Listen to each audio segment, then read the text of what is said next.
Welcome back, everyone, to the Deep Dive. This is the place where we really dig deep into those fascinating forces shaping our world, often the ones working away just beneath the surface. I'm really glad you could join us for this particular exploration. It's actually episode number 5 in our series, looking into some truly captivating stuff. Yeah, it's great to be diving into this one. Today we're tackling something, well, it's incredibly personal, but at the same time it's totally universal. It's about these pervasive, often invisible forces that kind of silently steer so many of our decisions every day. From the small stuff to the really big life choices. Exactly. Have you ever, stopped mid-action, maybe mid-sentence even, and just had that weird nagging feeling like you're following a script, but it doesn't feel quite yours? That sense that something else is guiding you. Yeah. It's that feeling like an unseen hand just subtly guiding your choices. It influences, well, pretty much everything, right? The career you feel you should pursue, how you act within your family. Even small things, like what you wear or how you spend your downtime. Right. The subtle but really powerful pull, this pervasive and largely invisible force. That's what we're calling the unwritten code today. It shapes so much, often without us even realizing it. Our hopes, our fears, even our sense of who we are. It's deeply embedded. So in this deep dive, our mission is pretty clear. We want to really explore where these hidden rules come from. How do they get so ingrained? And the psychology behind it. Why do we feel this need to conform? Exactly. And crucially, we need to talk about the real cost, the often hidden cost of what we're calling silent obedience. That toll it takes when your life isn't quite aligned with who you really are. The personal and professional impact. But look, it's not just about spotting the problem. We want to empower you.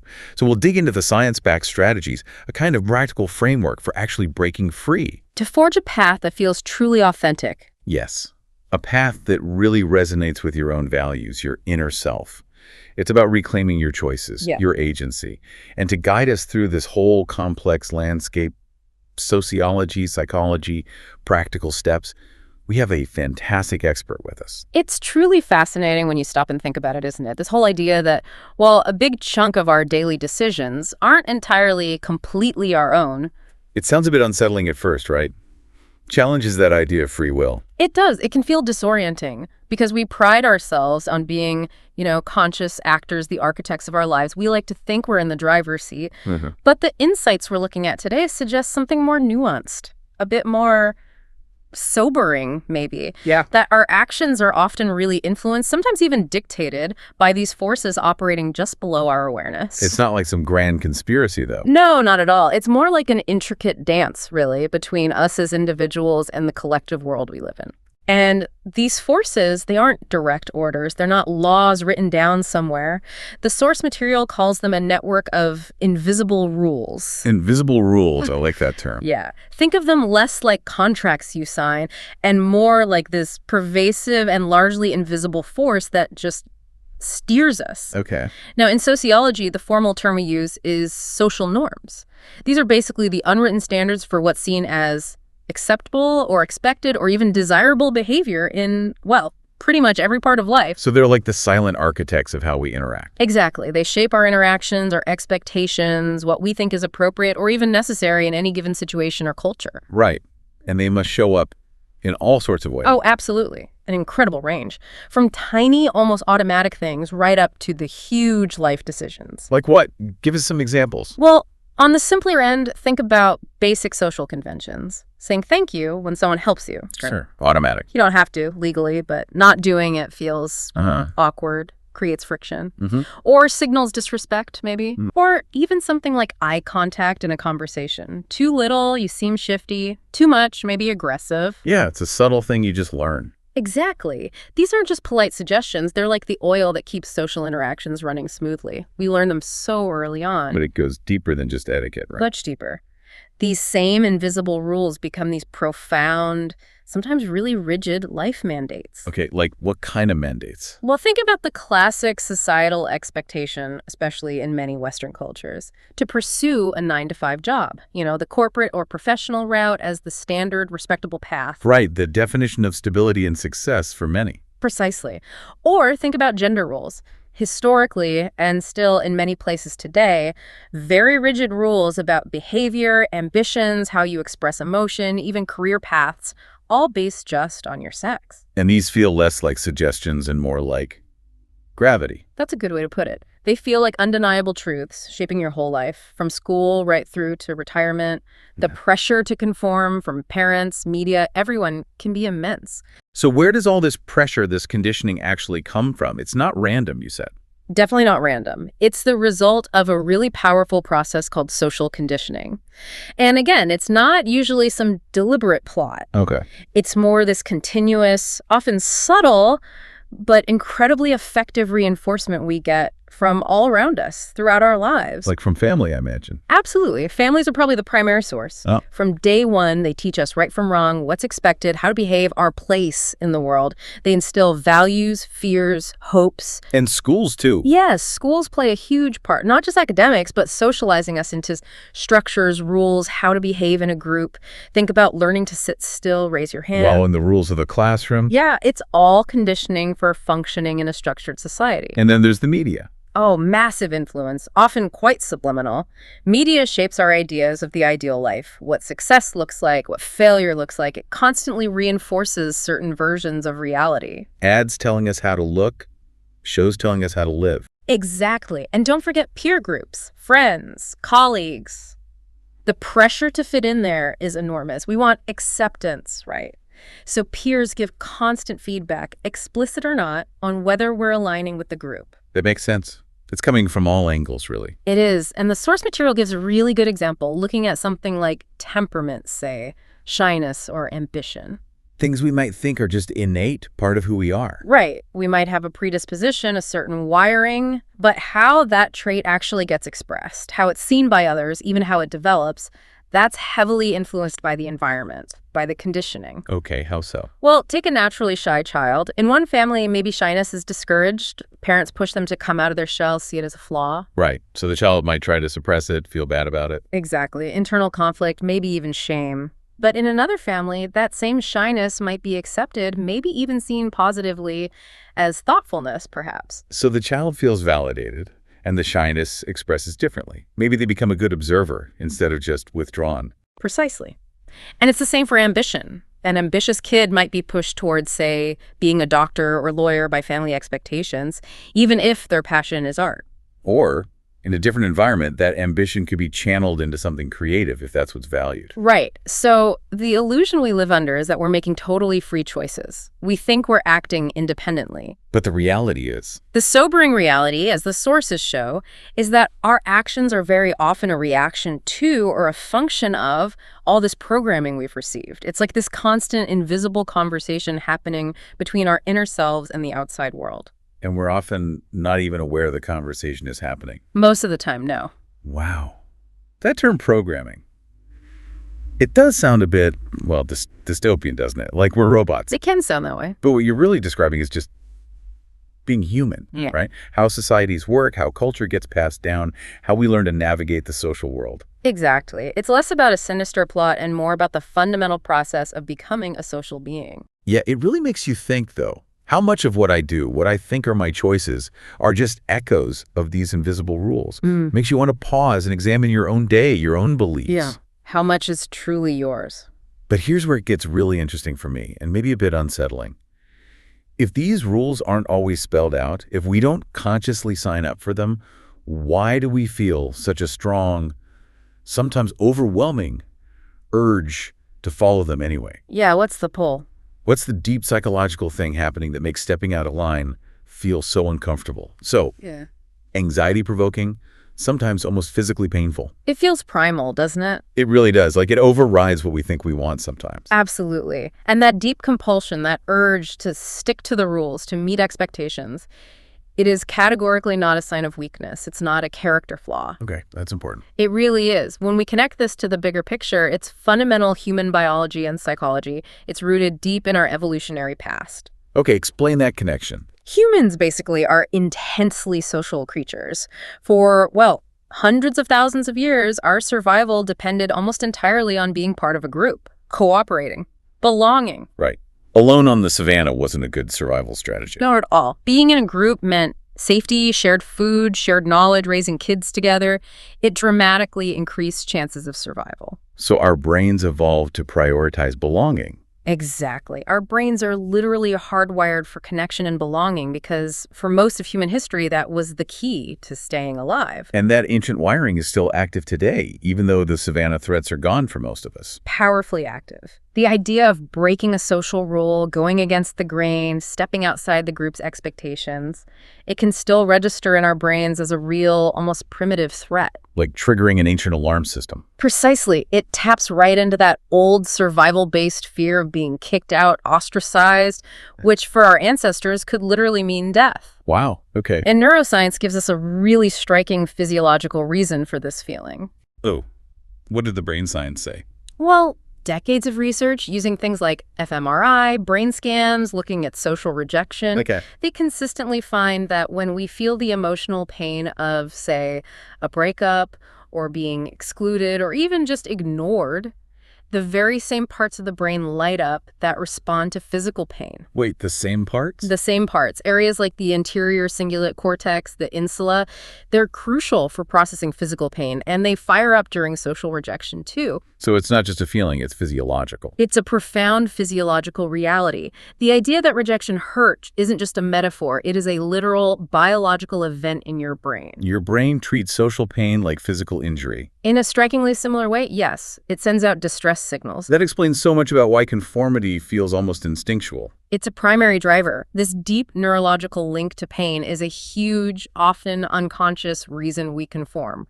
We stick to the shoulds, the rules, the expectations, the pressures. Not just to be polite. But because there's this deep-seated primal fear of being an outsider, of feeling that social pain, that discomfort, that anxiety, that internal ouch we feel when we even think about deviating. That's the brain's old warning system. Exactly. Firing off, telling us, stay safe, stay in the group. Which raises a really interesting question, doesn't it? It does. How much of our day-to-day pain, that low-level anxiety, that sense of unease, feeling drained, how much of that might actually come from this subconscious fear of social discomfort rather than some actual immediate threat? That's the crucial question to ask yourself. It suggests a big part of our mental and emotional state might be governed by these unspoken rules and the fear of breaking them. We might be carrying pain we don't even realize the source of. Wow, that is absolutely profound. Yeah. So putting it all together, this drive to conform isn't just about wanting to fit in or be liked. No, it's much deeper. It's tied at a really primitive biological level in our brains to survival itself. That need to be accepted to avoid rejection's pain. It uses the same pathways as physical pain. That connection is incredibly powerful. It is. And kind of unsettling when you really sit with it. Think about its impact on our choices. I mean, just think back, listeners. When was the last time you felt that little twinge, that internal resistance, just for thinking about doing something different, something slightly outside the expected lines? Maybe a career idea you dismissed, a lifestyle change you put off. Yeah. Or even just how you spend your weekend compared to your friends.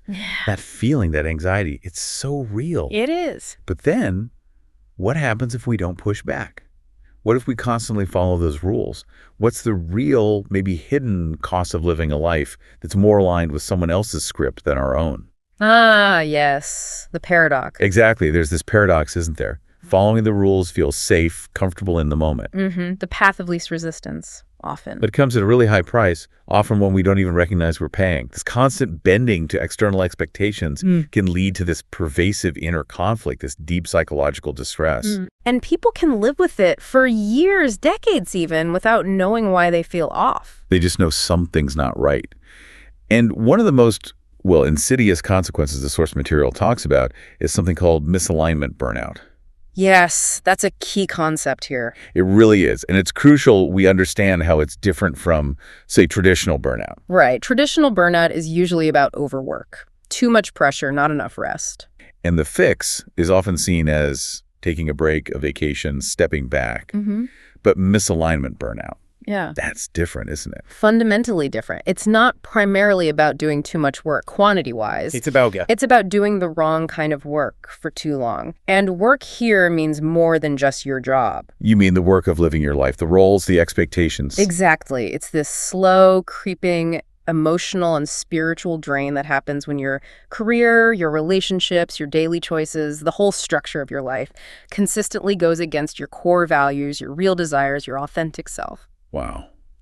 A slow drain. It builds up. The source material paints such a vivid picture of this. The person who looks successful on the outside, right? Fine on paper. Yeah. Ticking all the boxes. Society says you should. Good job, nice house, maybe the perfect family.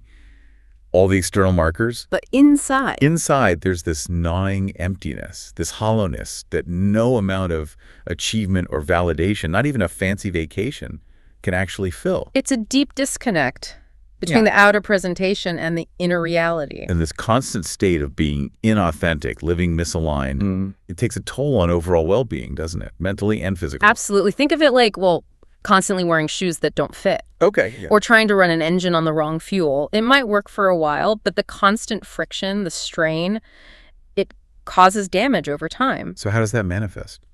Psychologically. It can show up as chronic anxiety, that persistent low-level worry, even when there's no obvious reason. It eats away at self-esteem because you feel like a fraud playing a role. Leading to that feeling of not being good enough, maybe? Definitely. And profound inner conflict. This exhausting battle between who you're told you should be and who you feel you really are. And the body often reflects this stress, right? The body keeps score, as they say. Physical symptoms are common. Persistent fatigue you can't explain, digestive issues, muscle tension, headaches. All signs that the system is under immense strain from this internal battle. Exactly. Distress signals saying something is fundamentally out of sync. And these long-term consequences. You mentioned this quiet dissatisfaction accumulates. It does. If we connect this to the bigger picture, it's not static. It builds, like drops of water filling a bucket, slowly but surely. Every time you ignore that inner voice, every suppressed desire. It adds another drop Yeah. to this reservoir of unfulfilled potential, unexpressed authenticity. Until eventually. For many people, it reaches a tipping point, often culminating in what we call a midlife crisis, a period of intense doubt, soul-searching, sometimes big life changes. But you're saying it's not just about turning 40 or 50. The source material suggests it's deeper than just age. Yes, age might be a trigger, but the crisis often comes from that stark realization. Realization of what? That maybe the youthful dreams are gone, or worse, that the path you chose, consciously or not, has taken you really far away from your true self. So it forces this confrontation with unfulfilled potential. A profound sense of it, yes. It's the moment when a lifetime of prioritizing the shoulds, the invisible rules, the external pressures over your own inner truth might just become unbearable. So the big question there is a midlife crisis really about age? Or is it more about the buildup of all that unaddressed inauthenticity finally boiling over? That's exactly the question it raises. It seems like the moment the internal dissonance just gets too loud to ignore anymore, the hidden cost of living that borrowed life finally demands attention. And the key point is it's often an unacknowledged price. Precisely. Many people feel this deep unease but don't consciously know why. They just know they're unhappy, unfulfilled, even if life looks good from the outside. That is. Wow, that's a heavy thought. The idea that so many people might be living a borrowed life, following a script someone else wrote, Written by family, culture, society. and paying this huge silent price for being misaligned. It really challenges our ideas about freedom, happiness, success. It does. And this is really important, there's hope here. This deep dive isn't just about diagnosing the problem, right? Absolutely not. Diagnosis is the first step, but not the last. It's about finding the way out, providing actual insights, strategies. So, okay, let's unpack that. We understand the rules, the urge to conform, the cost of misalignment. We see the problem clearly now. So the crucial question becomes, how do we actually break free?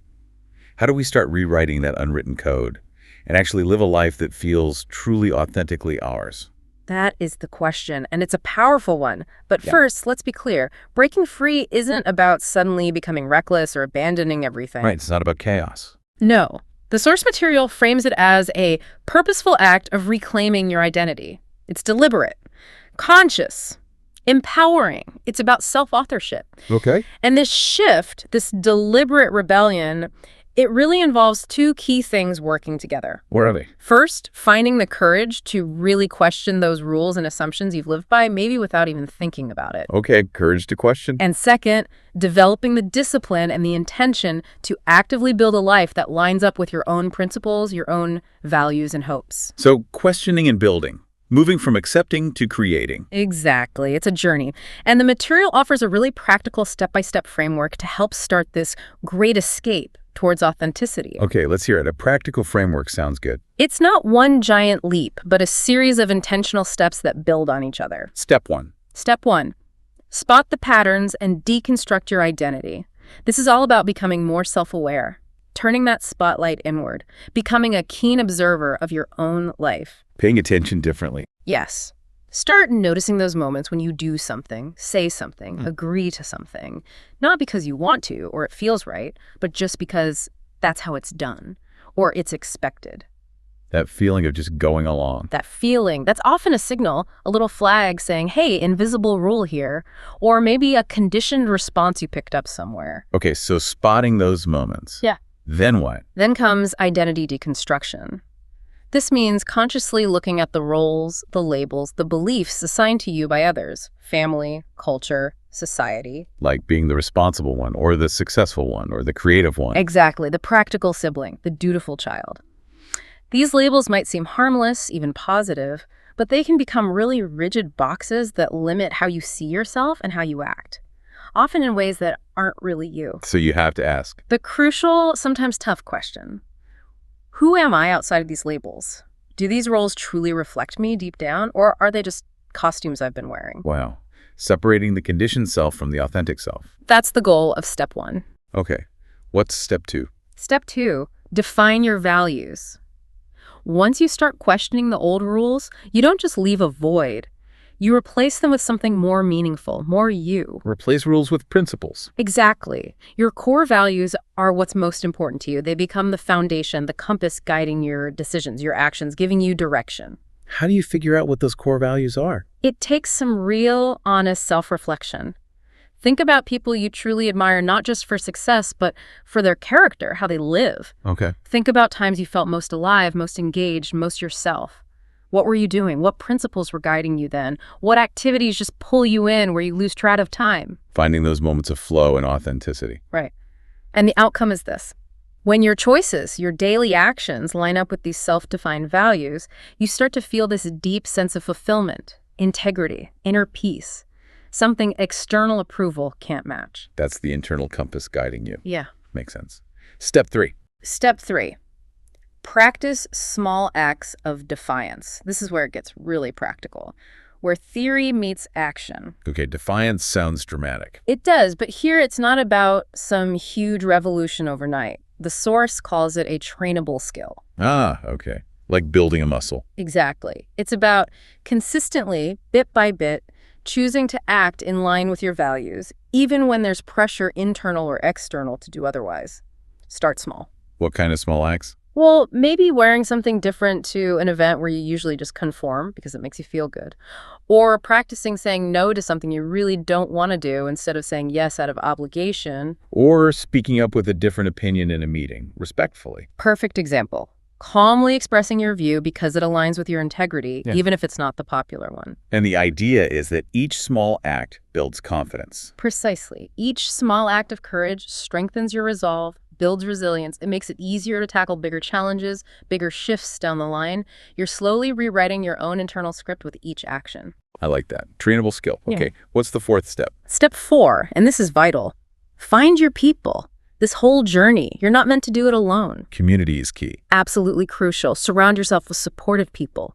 People who share your core values, who get you, who encourage your authenticity, who celebrate your path instead of judging it. Why is that so important? Well, studies show that having that kind of validating community acts as a powerful buffer against social pressure and that fear of rejection we talked about. Ah, it protects you from the pain of nonconformity. It really does. It boosts your self-esteem because you're valued for who you are, not who you're pretending to be. And living authentically probably helps attract those people. It's a beautiful, natural outcome. When you live from your values, you tend to draw in others who resonate with that, who are on similar paths.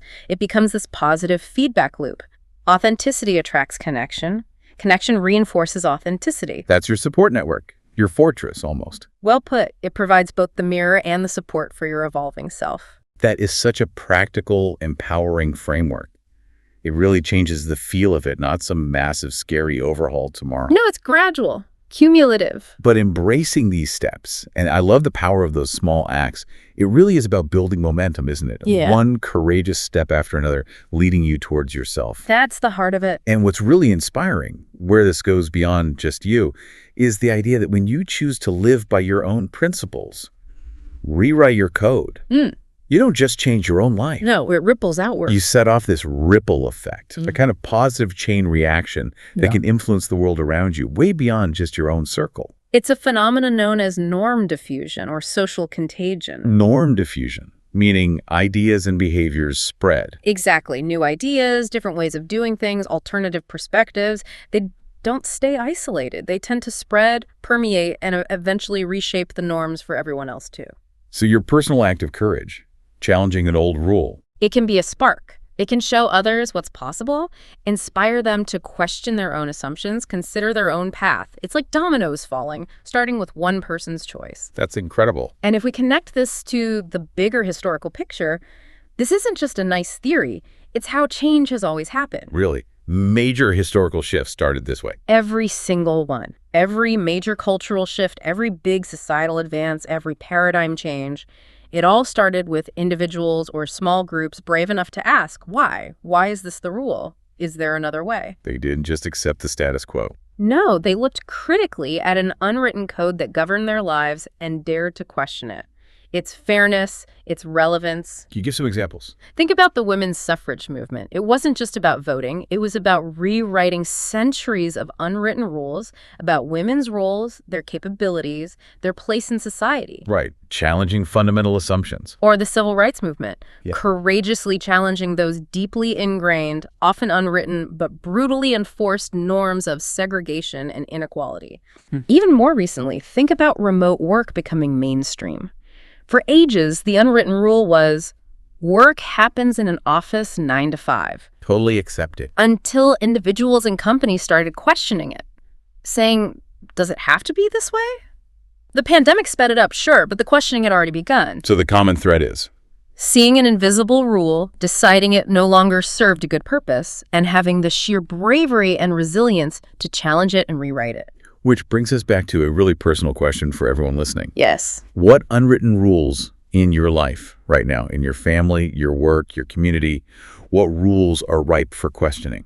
What invisible scripts might be holding you back, limiting your potential, stifling who you really are? And what part of that script will you choose to start rewriting, maybe even starting today? Because that individual journey, it really could be the start of something much bigger. It truly could. Your personal quest isn't just personal. It has that potential for broader, transformative change. That is such a powerful, hopeful thought to end on. Your journey isn't just private. It can have a global ripple. So let's bring all this together as we wrap up. We've seen how powerful these invisible rules are, how deeply they shape us. They influence so much of our lives. But, and this is the absolute key takeaway, they are not set in stone. They're not absolute. They are, as the source said so well, habits society forgot to question. Constructs, not laws of nature. They can be changed. And the greatest freedom isn't rejecting all rules. Some are necessary, right? For society to function. Of course. Harmony, collaboration needs some structure. But the real freedom lies in consciously choosing which ones truly deserve your obedience. It's about discernment, intention, agency, not just rebellion for rebellion's sake. Well said. Conscious choice. So what does this all mean for you listening right now?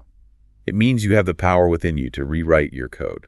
It's a process. A deliberate process, yes, of self-inquiry, asking those tough but liberating questions about the identity you inherited, the roles you've played, the expectations you accepted, and then following through with courageous action, deconstructing the identity you were given, and patiently, intentionally, building the one you were meant to have, the one that truly resonates with your deepest self. building the life that feels authentic. Yes. The future really does belong to those who can see the unwritten code, decide what truly matters to them, and then have the courage to rewrite the rest. A powerful vision. So, as you go from here, reflect on this.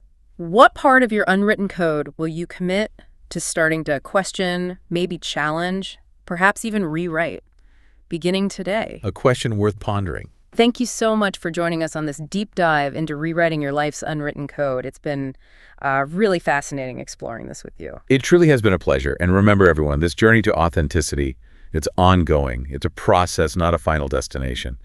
Embrace it. We really appreciate you taking this journey with us today, and we are definitely looking forward to our next exploration together. Absolutely.